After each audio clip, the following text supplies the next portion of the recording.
भारत में हर साल लगभग 15 मिलियन यूनिट ब्लड की आवश्यकता होती है, लेकिन इसमें से हमारे पास सिर्फ अवेलेबल हो पाता है 11 मिलियन यूनिट ब्लड। यानी कि हर साल भारत में 40 लाख से लेकर 45 लाख लोग ब्लड न मिल पाने की वजह से अपनी जान गंवा देते हैं। एक आंकड़े के अनुसार भारत में हर 1-2 सेकेंड में 1 यूनिट ब्लड की आवश्यकता पड़ती है। ब्लड यूनिट की जो कमी हो रही है, इसको हम और आप मिलकर पूरा कर सकते हैं और किसी की जिंदगी बचाकर उसकी जिंदगी के लिए हम लोग हीरो ही नहीं सुपर हीरो बन सकते हैं। बहुत से लोगों के मन में ब्लड डोनेशन को लेकर एक डर बना रहता है।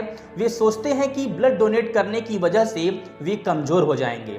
तो आज की इस वीडियो में हम आपके मन से इसी तरह के डर को पूरी तरह से दूर करने वाले हैं। साथ ही साथ हम लोग इस वीडियो में बात करेंगे कि आखिर कौन कौन से लोग ब्लड डोनेट कर सकते हैं, कौन कौन से ऐसे लोग हैं जो ब्लड डोनेट नहीं कर सकते और ब्लड डोनेट करने की वजह से हमें क्या क्या फायदे होते हैं। तो अब हम बात करते हैं कि आखिर कौन कौन से लोग ब्लड डोनेट कर सकते हैं।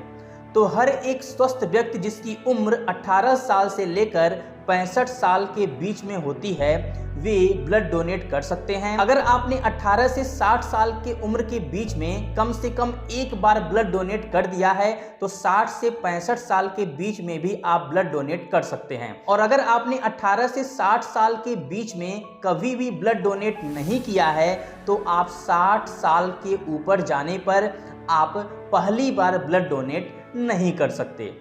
और ब्लड डोनेशन के लिए और ज़रूरी रिक्वायरमेंट ये है कि आपका जो वेट होना चाहिए मिनिमम 45 केजी का वेट होना चाहिए। और अगर हीमोग्लोबिन लेवल की बात करें तो आपका हीमोग्लोबिन लेवल 12.5 होना चाहिए। फीमेल्स में ये थोड़ा कम भी हो सकता है। तो अगर आप ब्लड डोनेट करने के लिए जाते हैं तो आपसे 350 ml से लेकर 450 ml तक का ब्लड कलेक्ट किया जाता है आपके वेट के अनुसार। अक्सर देखा जाता है कि अगर आपका वेट 45 केजी से लेकर 55 केजी के बीच में है तो आपसे 350 ml का ब्लड कलेक्ट किया जाता है, और अगर आपका वेट 55 केजी से ऊपर है तो आपसे 450 ml का ब्लड कलेक्ट किया जा सकता है।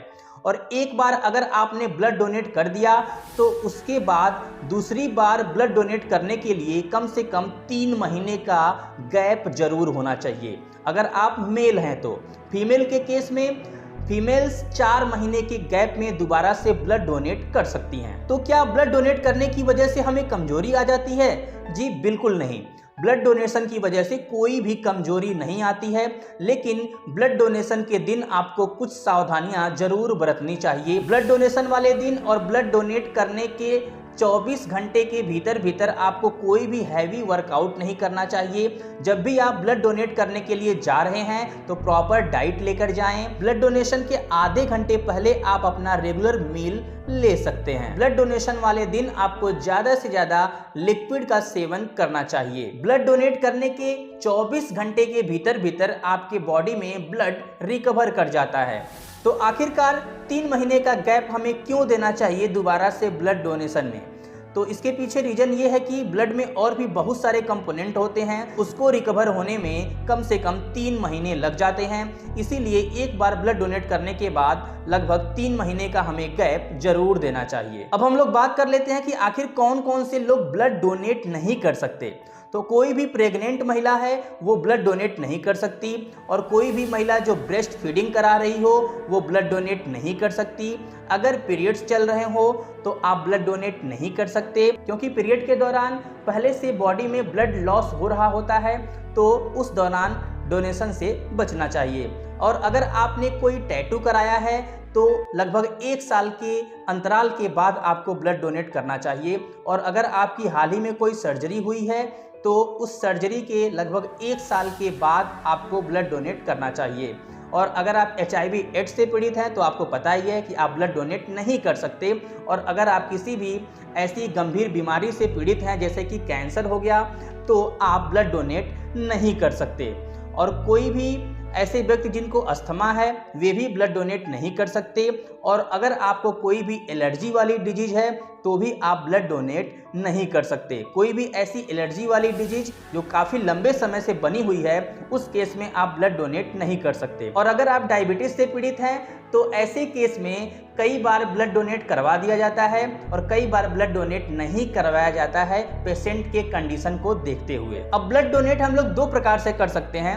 कई बार क्या होता है, हमारे किसी सगे संबंधी को तुरंत ब्लड की आवश्यकता पड़ जाती है, तो ऐसे केस में आप ब्लड डोनेट जाकर कर सकते हैं और जो आपने ब्लड डोनेट किया है उसके बदले ब्लड बैंक से जो ब्लड की रिक्वायरमेंट आपके पेशेंट को है वो ब्लड उस पेशेंट को दे दिया जाता है। और दूसरा केस ऐसा हो सकता है कि आप सोशल कॉज के लिए ब्लड डोनेट कर सकते हैं, जिससे कभी भी किसी भी पेशेंट को अगर ज़रूरत पड़ती है तो उसको वो ब्लड प्रोवाइड करा दिया जाता है। और अगर आप सोशल कॉज के लिए ब्लड डोनेट करने जाते हैं तो आपको एक कार्ड भी दिया जाता है। इस कार्ड का काम ये है कि अगर 1 साल के भीतर आपको या आपके परिवार में किसी को भी ब्लड की ज़रूरत पड़ती है तो इस कार्ड के आधार पे उनको ब्लड प्रोवाइड करा दिया जाता है। नहीं तो जो ब्लड आपने डोनेट किया है उससे किसी और पेशेंट की मदद हो जाती है। अब हम लोग बात करते हैं कि आखिर ब्लड डोनेशन के फ़ायदे क्या हैं। तो सबसे बड़ा फ़ायदा ये है कि ये एक सोशल कॉज है, इससे आप किसी की जान बचा सकते हैं। और आपको ये भी पता होना चाहिए कि 1 यूनिट ब्लड से हम लोग 4 जानें बचा सकते हैं, क्योंकि जो ब्लड डोनेट कराया जाता है उसमें से अलग अलग कंपोनेंट को अलग अलग कर लिया जाता है और जिस कंपोनेंट की पेशेंट को ज़रूरत पड़ती है उसको वो प्रोवाइड करा दिया जाता है। ब्लड डोनेशन से न्यू सेल्स जनरेट होते हैं, बॉडी में कोलेस्ट्रॉल लेवल मेंटेन रहता है और इसके साथ ही साथ दिल का दौरा पड़ने का जो रिस्क होता है ये भी इससे कम हो जाता है और ब्लड डोनेशन करने के बाद आपको काफ़ी फ्रेश फीलिंग होता है। तो अपने सगे संबंधियों के लिए और समाज के लिए ब्लड डोनेट करके देखिए, अच्छा लगता है।